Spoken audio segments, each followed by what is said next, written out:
Imagine this. A former president and a well-known political figure step onto a stage, stand before cameras, and claim Tylenol, the most common over-the-counter medication in households worldwide, causes autism. Within minutes, social media explodes. Tweets, posts, and videos spread like wildfire.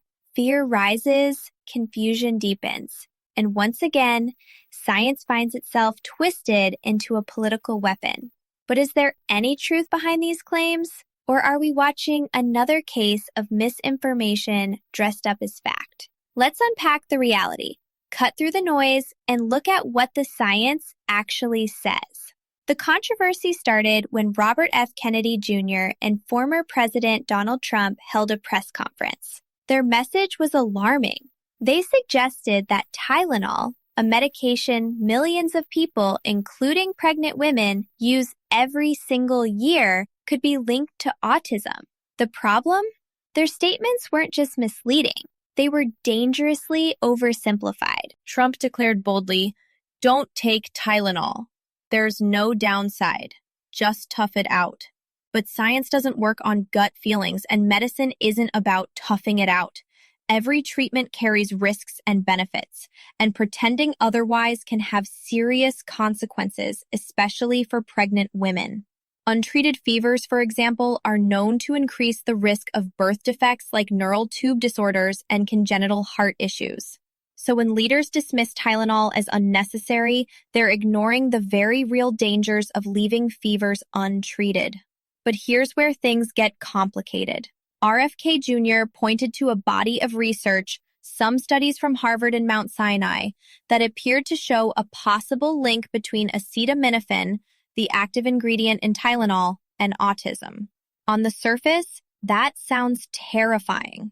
But if you dig deeper, the evidence doesn't hold up as strongly as the headlines suggest. Yes, some studies show associations, but association doesn't mean causation. Think of it this way.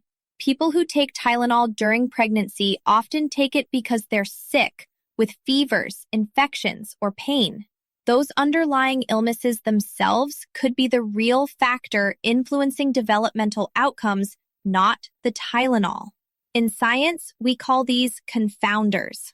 Ignoring them is like blaming the fire truck for the fire just because it's always there. And then the strongest data came in. A massive study out of Sweden looked at over 2 million children, including siblings, one exposed to Tylenol in pregnancy, one not. If Tylenol truly caused autism, the difference between siblings should have been clear. But guess what? No increased risk was found. That's a huge blow to the claim. Other large-scale studies have echoed this, showing that once you account for genetics, environment, and underlying health conditions, the supposed link mostly disappears. So why does this matter? Because when politicians stand on stage and present unsettled science as fact, people pay the price. Pregnant women might avoid Tylenol out of fear, even when they desperately need it to control fevers or migraines. And misinformation spreads faster than any correction ever can.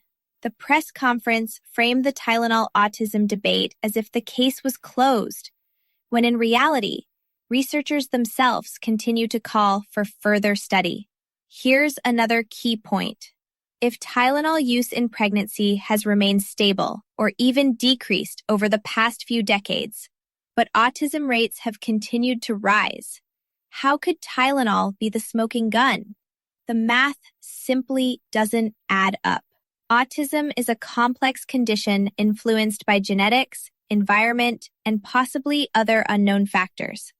But blaming a single over-the-counter medicine oversimplifies a very complicated issue. And this oversimplification isn't new. We've seen this same playbook before.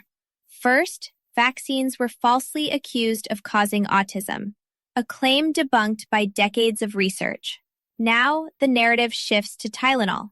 Different scapegoat, same tactic.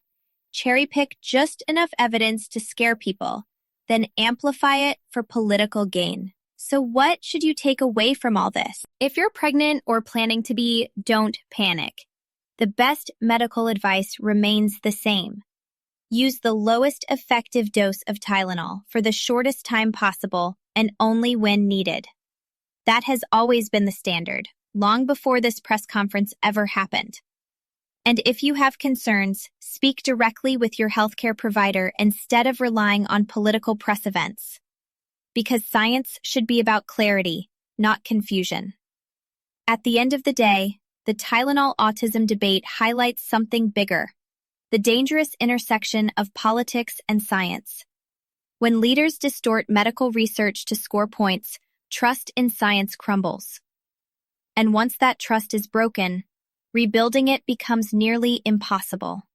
That's why it's so important to look beyond headlines, beyond press conferences, and focus on the actual evidence.